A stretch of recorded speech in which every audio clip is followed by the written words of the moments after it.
അതെ അതെ, അല്ല അത് തന്നെയാണ് നമ്മൾ ഇന്നലെയും വിശദമായിട്ട് സംസാരിച്ചതാണ്. ഇതിപ്പോൾ എനിക്ക് ഇന്നിപ്പം PK ശ്രീമതിയുടെ ബൈറ്റ് കൂടെ കണ്ടപ്പോൾ തോന്നിയൊരു കാര്യം, ഈ നമ്മുടെ ഗോഡ് ഫാദർ സിനിമയിൽ ഞാൻ നേരത്തെ ഇവിടെ പറഞ്ഞിട്ടുണ്ട്, സിദ്ദിഖ് ലാലിൻ്റെ ഗോഡ് ഫാദർ സിനിമയിൽ നമ്മുടെ അഞ്ഞൂറാൻ NN പിള്ള ഇന്നസെൻ്റ് ഒറ്റ അടി വെച്ച് കൊടുക്കും, നീ എൻ്റെ മകനല്ലെങ്കിൽ എന്നെ തിരിച്ചടിക്കടാന്ന് പറയും. അപ്പോൾ ഇന്നസെൻ്റ് അദ്ദേഹത്തിൻ്റെ അച്ഛനാണ് അഞ്ഞൂറാൻ, പഠിക്കാൻ പറ്റില്ലല്ലോ. ഇന്നസെൻ്റ് ഒന്നന്തം വിട്ടിട്ട് ഒരൊറ്റ അടി കൊടുക്കും തൊട്ടപ്പുറത്തേക്കുന്ന ഭീമൻ രഘുവിന്. അച്ഛനെ അടിക്കാൻ പറ്റില്ല, പക്ഷേ അടിക്കുകയും വേണം. അപ്പോൾ ഭീമൻ രഘുവിനോട്ട് അടി കൊടുക്കുന്ന പോലെയാണ് സത്യത്തിൽ EP ജയരാജനും KK ശൈലജയും പിന്നെ ഇപ്പോൾ PK ശ്രീമതിയും എല്ലാം ചെയ്യുന്നത്. ആ അടി KK രാഗേഷിട്ട് അടിക്കുന്ന അടി കൊള്ളേണ്ടത് അപ്പുറത്താണ്. അവിടെ പക്ഷേ ഹർഷം പറഞ്ഞതിനോടൊരു വിയോജിപ്പുണ്ട്. അത് പിണറായി വിജയന് കൂടെ ചേർന്ന ഒരു സംഗതി തന്നെയാണത്. പക്ഷേ ഒരു കാര്യമുണ്ട്, പിണറായി വിജയനോട് ഈ മട്ടിൽ അവർക്ക് ഇപ്പോഴും എഴുന്നേറ്റ് നിന്ന് അങ്ങനെയൊന്നും പറയാൻ ഇവർക്കാർക്കും പറ്റുകയില്ല. പിണറായി വിജയൻ അങ്ങനെ ഉപദ്രവിക്കരുത് എന്ന തോന്നൽ ആത്മാർത്ഥമായിട്ട് അവർക്ക് ഉള്ളിലുണ്ട്. പക്ഷേ എന്നാലും ഞങ്ങൾ ഈ ചെയ്യുന്ന കാര്യം അദ്ദേഹം കൂടെ അറിയാനാണ് എന്ന് മാത്രമല്ല, അതിൻ്റെ വേദന അഞ്ഞൂറാൻ അറിയും. അതിൻ്റെ വേദന അടികൊണ്ടില്ലെങ്കിലും പിണറായി വിജയൻ അറിയും. അതായത് ഇങ്ങനെയൊരു പരാജയത്തിലേക്ക് നയിച്ച സംഗതികൾ, തീരുമാനങ്ങളിൽ ബഹുഭൂരിപക്ഷം തീരുമാനങ്ങളും പിണറായി വിജയൻ എന്ന ഒറ്റ വ്യക്തിയുടേതാണ്. കാര്യത്തിൽ ആർക്ക് സംശയമില്ല, ആ പാർട്ടിക്കകത്ത് സംശയം ഉണ്ടാവില്ല. ആ തീരുമാനങ്ങൾ പോകുന്നത് പെശകുകയാണ് എന്ന് അദ്ദേഹത്തിന് മനസ്സിലായില്ല. തെരഞ്ഞെടുപ്പ് തോൽവി ഉണ്ടാവുമെന്ന് അദ്ദേഹത്തിന് ഒരുപക്ഷെ മനസ്സിലായിട്ടുണ്ടാവില്ല. അങ്ങനെ പെശകുകയാണ് എന്ന് പറഞ്ഞു കൊടുക്കേണ്ടുന്ന ആളുകൾ ആരും അദ്ദേഹത്തോടുള്ള ഭയാദരവുകൾ കൊണ്ട്, ബഹുമാന കൂടുതൽ കൊണ്ട് ആരും അങ്ങോട്ടൊന്നും പറഞ്ഞുമില്ല. ഇപ്പം നമ്മൾ മനസ്സിലാക്കുന്ന അല്ലെങ്കിൽ നമ്മൾ വിചാരിക്കുന്ന പോലെ ഇപ്പം MP ഗോവിന്ദൻ മാസ്റ്ററാണ് അത് സൗമ്യമായിട്ടെങ്കിലും തിരുത്താൻ ചുമതലയുണ്ടായിരുന്ന പാർട്ടി സെക്രട്ടറി, പക്ഷേ അദ്ദേഹം അത് ചെയ്തില്ല. അപ്പോൾ അതുകൊണ്ട് നമ്മളിപ്പോൾ പറയുമ്പോൾ KK രാഗേഷിനെയും MP ഗോവിന്ദനെയും ഉദ്ദേശിച്ചിട്ടാണ് മറ്റ് നേതാക്കൾ ഇങ്ങനെയൊരു മൃദുവെന്ന് പുറത്തു നിന്നുള്ള ആളുകൾക്ക് തോന്നുകയും പാർട്ടിക്കാർക്ക് പക്ഷേ ഇത് വലിയ പാർട്ടി വിരുദ്ധമായിട്ടുള്ള അല്ലെങ്കിൽ എതിർ ശബ്ദങ്ങളാണല്ലോ ഈ കേൾക്കുന്നതെന്ന് മനസ്സിലാക്കുകയും ചെയ്യേണ്ടുന്ന ഇത്തരം വർത്തമാനങ്ങൾ പറയുന്നത് KK രാഗേഷും MP ഗോവിന്ദൻ മാഷ്ക്കും എതിരാണെങ്കിൽ പോലും അതിൻ്റെ വേദന നിശ്ചയമായിട്ടും പിണറായി വിജയന് കൂടെ ഉണ്ടാവും. അതിൽ സംശയമില്ലല്ലോ, അതിൽ സംശയമില്ലാത്ത കാര്യമാണ്. പക്ഷേ ഇവരത് ഉദ്ദേശിക്കുന്നില്ല. ഇവർ ഈ കാര്യങ്ങൾ നമുക്ക് പറയാതെ പോകാൻ പറ്റില്ല. പക്ഷേ അതിനകത്ത് ഒരു കാര്യം കൂടെ, പാർട്ടിയെ തിരുത്തുക എന്നൊരു ലൈൻ അവർക്കുണ്ട്.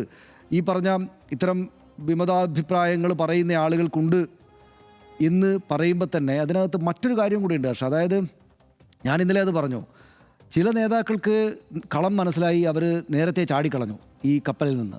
ആരാ? G സുധാകരനും TK ഗോവിന്ദനും V കുഞ്ഞികൃഷ്ണനൊക്കെ ചാടി. പിന്നെ അതിനകത്ത് അവർക്ക് നേട്ടവും ഉണ്ടായി. അപ്പോൾ ഇത് ജനത്തെ മനസ്സിലാക്കുന്ന ആളുകളാണല്ലോ കമ്മ്യൂണിസ്റ്റ് പാർട്ടിയുടെ നേതാക്കൾ, ഏത് രാഷ്ട്രീയ പാർട്ടിയുടെ നേതാക്കളും അങ്ങനെയാണ്. അപ്പം ജനം തെരഞ്ഞെടുപ്പ് തോൽവി വന്നതോടെ ഇവർക്ക് സമ്പൂർണ്ണമായിട്ട് മനസ്സിലായി ഇത് പാർട്ടിക്കെതിരായിട്ട്, പാർട്ടി നേതൃത്വത്തിനെതിരായിട്ട് പാർട്ടി അനുഭാവികളും അണികളും അംഗങ്ങൾക്ക് തന്നെയും രോഷമുണ്ട് എന്ന് വ്യക്തമായിട്ട് മനസ്സിലായ ഒരു സംഭവമാണ്. അപ്പോൾ അതിന് തൊട്ട് പിന്നാലെ എന്ത് ചെയ്യും തിരുത്തലായിട്ട് എന്നതൊരു പ്രധാനപ്പെട്ട ചോദ്യമാണ്. ഇപ്പോൾ പ്രതിപക്ഷ നേതൃസ്ഥാനത്തേക്ക് പിണറായി വിജയൻ വരരുത്, സെക്രട്ടറി സ്ഥാനത്ത് നിന്ന് MP ഗോവിന്ദൻ മാസ്റ്റർ മാറണം, നേതൃ പദവിയിൽ ആകപ്പാടെ മാറ്റം ഉണ്ടാകണം എന്നത് ഒരു രോഷപ്രകടനമായിട്ട് ആളുകളുടെ ഉള്ളിലുണ്ട്. ഈവൻ പാർട്ടി അംഗങ്ങളായിട്ടുള്ള ആളുകൾക്കകത്ത് പോലും ഉണ്ട്. പക്ഷേ അത് ആ പാർട്ടിയുടെ രീതിയല്ല. ഒരു വലിയ ക്രൈസിസ് ഉണ്ടായിരിക്കുന്നു, വലിയൊരു തിരിച്ചടി ഉണ്ടായിരിക്കുന്നു എന്ന് പറഞ്ഞാൽ ഇന്നലെ വരെ ഉണ്ടായിരുന്ന രീതികൾ അപ്പാടെ മാറ്റുക എന്ന് വെച്ചാൽ അതിനർത്ഥവും പൊളിഞ്ഞു പോവുക ചെയ്യുക. ഒരു പാർട്ടി സെക്രട്ടറിയെ ചരിത്രത്തിൽ ഇതുവരെ മാറ്റാൻ പറ്റില്ല. എന്ന് മാത്രമല്ല, ഓരോ സംവിധാനത്തിനും, അതിപ്പോൾ ഏതെങ്കിലും രാഷ്ട്രീയ പാർട്ടികളുടെ മാത്രമല്ല, ഓരോ സംവിധാനത്തിനും കാലങ്ങളായിട്ട് തുടർന്നു വരുന്ന രീതികളിൽ നിന്ന് പെട്ടെന്നൊരു തിരിച്ചടി ഉണ്ടാകുമ്പോൾ അടപടലെ അങ്ങ് മാറ്റിക്കളയുക. പിണറായി വിജയൻ അയ്യോ പരാജയമായിരുന്നു, അതുകൊണ്ട് അദ്ദേഹം വീട്ടിലിരിക്കട്ടെ, MP ഗോവിന്ദൻ മാസ്റ്റർ പരാജയമായിരുന്നു, അദ്ദേഹം സെക്രട്ടറി സ്ഥാനത്ത് മാറട്ടെ, അതൊന്നും നടക്കുന്ന കാര്യമല്ല. അത് ഈ നിഷ്പക്ഷമായിട്ട് കാര്യങ്ങളാണ്.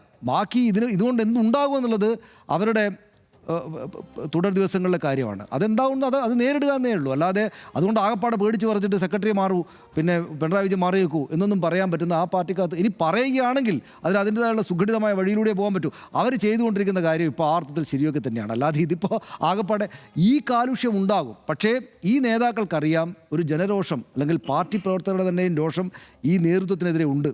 അപ്പോൾ സ്വാഭാവികമായിട്ടും അതിനൊപ്പം നിൽക്കുക കൂടെ നമ്മൾ ചെയ്യേണ്ടതുണ്ട് എന്നൊരു തോന്നൽ അതായിരിക്കാം ഒരുപക്ഷെ അവരുടെ ശരി. അതിനിപ്പോൾ പൂർണ്ണമായിട്ടും പരിഹസിക്കുക, കളിയാക്കാനൊന്നും ശരിയാകുന്ന കാര്യമായിരിക്കില്ല. അതായിരിക്കാം ഒരുപക്ഷെ ആ ഒരു ബാലൻസിങ് അപ്പുറത്ത് പുറത്ത് വേണമായിരിക്കാം. പക്ഷേ അത് ഈ സുപ്രധാനമായ വിഷയത്തിൽ വരുന്നുവെന്നാണ്. ഇതിനകത്ത് യഥാർത്ഥത്തിൽ എങ്ങനെ നോക്കിയാലും ഈ രണ്ട് ഭാഗത്തിനും അവരവരുടേതായ ശരിയുണ്ട് എന്ന് കാണുമ്പോൾ നമുക്ക് തമാശയൊക്കെ പറഞ്ഞ് പോകാമെങ്കിലും ഇതിനകത്തൊരു അഭംഗിയുള്ള ഇടപെടൽ ഉണ്ടായത് ഇപ്പോഴും KK രാഗേഷിൻ്റെ ഭാഗത്തു നിന്നാണ് എന്ന് ഞാൻ വിചാരിക്കുന്നു. അതെന്താണെന്ന് വെച്ചാൽ ഇപ്പോൾ KK രാഗേഷ് 14 ജില്ലാ സെക്രട്ടറിമാരിൽ ഒരാളാണ് ഇപ്പോൾ CPM-ൻ്റേത് അല്ലേ. അദ്ദേഹം ശരിയാണ്, അവിടെ മുഖ്യമന്ത്രിയുടെ ഓഫീസിൽ ഉണ്ടായിരുന്നു. അദ്ദേഹം ഈ പറയുന്ന തുറമുഖ വകുപ്പിൻ്റെ കാര്യത്തിൽ ഇങ്ങനൊരു നിലപാട് പറയുന്നതിൽ പിശകൊന്നുമില്ല.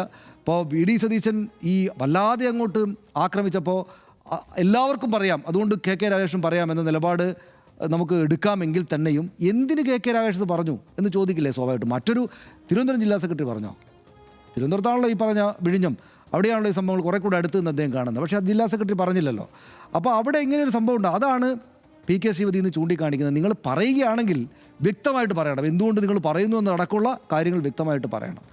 അപ്പോൾ അവിടെ ഒരു പ്രശ്നം ഉണ്ടാവുകയാണ്. ഇപ്പം വി ഡി സതീശൻ അങ്ങനെയൊക്കെ വർത്തമാനം പറയാനുള്ളൊരു അവസരം ഉണ്ടായി. അപ്പോൾ പിന്നെ ഒരു പ്രശ്നമുള്ളത്, ഞാനതിനകത്ത് മറ്റു കാര്യങ്ങളൊന്നുമല്ല പറയുന്നത്, അതായത് അതിനകത്തുള്ളൊരു പ്രശ്നം എന്താണെന്ന് വെച്ചാൽ ഈ ദിവ്യ എസ് അയ്യരെ മാറ്റിയതിൽ ഇവർ ഇത്ര വലിയൊരു രാഷ്ട്രീയ പ്രശ്നമാക്കാൻ പാടില്ലായിരുന്നു എന്നുള്ള അഭിപ്രായമാണ് ഒരു വളരെ താഴെയുള്ളൊരു നിരീക്ഷകൻ എന്നുള്ളതൊക്കെ എനിക്കുള്ളത്.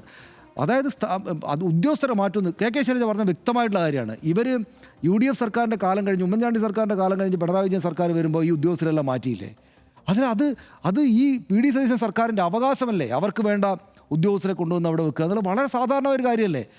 വിഴിഞ്ഞത്തിന് മാത്രമായിട്ട് ദിവ്യ എസ് അയ്യർക്ക് മാത്രമായിട്ട് അങ്ങനെ ഒരു ശബ്ദം വരുന്നത് എന്താണ്? ഞാൻ പറയുക, ഉദ്യോഗസ്ഥരെ മാറ്റുന്നതിൽ പ്രതിപക്ഷം ഇടപെടേണ്ട സമയം ഉണ്ടായിരുന്നെങ്കിൽ അത് ആരോഗ്യവകുപ്പിൽ DHSനെ മാറ്റിയപ്പോഴാണ്.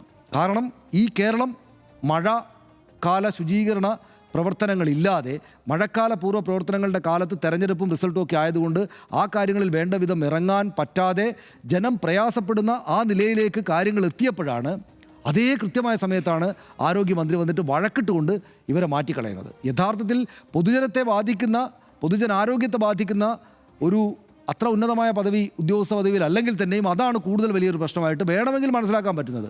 അപ്പോൾ ഒരക്ഷരം മിണ്ടിയില്ല ഈ പ്രതിപക്ഷം, ഒരക്ഷരം മിണ്ടിയില്ല. അവിടെ ആ പ്രശ്നമുണ്ടായി.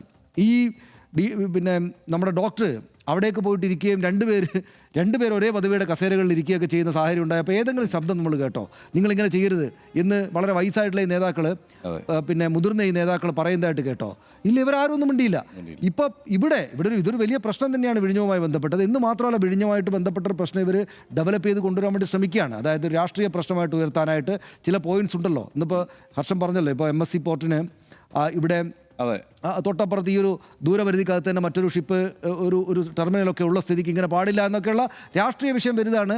പിന്നെ വി ഡി സതീശൻ മംഗലാപുരത്തേക്ക് പോയ സംഭവങ്ങളുണ്ട്. ഒരുപക്ഷെ ദിവസങ്ങളിലേക്ക് കൊണ്ടുപോകാവുന്ന ഈ പ്രശ്നം അവിടെയുണ്ട്. അതുകൊണ്ടായിരിക്കണം ഇത് വന്നത്. പക്ഷേ എങ്കിൽ തന്നെയും അത് പറയേണ്ട ആളുകളല്ല പറഞ്ഞത് എന്ന വസ്തുത അവിടെ നിൽക്കുകയാണ്. അതിനകത്തേക്ക് പോയിട്ട് തലയിടേണ്ട കാര്യം ഉണ്ടായിരുന്നില്ല എന്നതാണ് അതിനകത്ത് എനിക്ക് തോന്നുന്നത്. ഇപ്പോൾ പിണറായി വിജയൻ 10 വർഷം സംസ്ഥാനത്തിൻ്റെ മുഖ്യമന്ത്രിയായിരുന്ന പിണറായി വിജയൻ CPIMൻ്റെ പോളിറ്റ് ബ്യൂറോ അംഗം, പ്രതിപക്ഷ നേതാവായിരിക്കെ ഏറ്റെടുത്ത ആദ്യത്തെ സുപ്രധാന രാഷ്ട്രീയ വിഷയം അത് അദ്ദേഹത്തിൻ്റെ പാർട്ടിക്കകത്ത് തന്നെ എതിരഭിപ്രായങ്ങൾ ഉണ്ടാകുന്നു എന്നത് ഒട്ടും ഗുണകരമായിട്ടുള്ള കാര്യമല്ല. പിന്നെ ഇത് ഈ പറയുന്ന പോലെ വരും ദിവസങ്ങളിൽ നടക്കുന്ന ഈ ചർച്ചകളിൽ പിന്നെ ഒരു ചർച്ചകൾക്കകത്ത് ഈ പറയുന്നൊരു പോയിൻ്റായിട്ട് വരാനും കേന്ദ്ര കമ്മിറ്റിയും മറ്റുമൊക്കെ നടക്കുകയാണല്ലോ. അപ്പോൾ ദീർഘമായിട്ടുള്ള പ്രോസസ്സിലേക്ക് കടക്കണം. അതിനകത്തേക്ക് ഉന്നയിക്കപ്പെടേണ്ടുന്ന കാര്യങ്ങൾ നമ്മൾ ധീരമായിട്ട് ഉന്നയിക്കണം എന്ന സൂചനകൾ പാർട്ടി അംഗങ്ങൾക്കും നേതാക്കൾക്കൊക്കെ കൊടുക്കാൻ ഉതകുന്നതായതുകൊണ്ട് ഒരുപക്ഷെ ആ ഒരു രാഷ്ട്രീയ സംഘടനാ ശരീരത്തിന് കൂടുതൽ ചലനാത്മകതയും ആ നിലക്കൊരു കരുത്തും വരാൻ ഇത്തരം പ്രോസസ്സ് എല്ലാം ഉപകരിക്കും എന്ന് വേണം മനസ്സിലാക്കാൻ.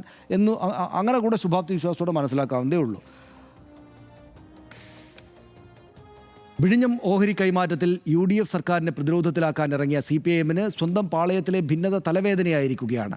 ഓഹരി കൈമാറ്റം കടൽക്കൊള്ള തന്നെയാണെന്നാണ് CPIM സംസ്ഥാന സെക്രട്ടറി MV ഗോവിന്ദൻ്റെ നിലപാട്.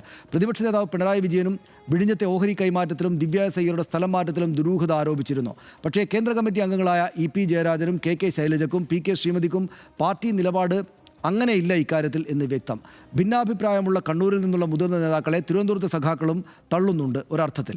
ഒരുപക്ഷെ CPIM രാഷ്ട്രീയത്തിൽ ഒരു പതിവില്ലാത്ത സന്ദർഭമാണ് നമ്മളിപ്പോൾ കണ്ടുകൊണ്ടിരിക്കുന്നത്. നിയമസഭാ തെരഞ്ഞെടുപ്പിലേറ്റ തോൽവിക്ക് ശേഷവും പ്രതീക്ഷ കൈവിടാതെ പ്രവർത്തിക്കുന്ന പാർട്ടി പ്രവർത്തകരുടെ മനസ്സിൽ ഈ അഭിപ്രായ വ്യത്യാസങ്ങളും ഭിന്നതയും വലിയ ആശയക്കുഴപ്പങ്ങൾ ഉണ്ടാക്കും എന്ന് തീർച്ചയാണ്.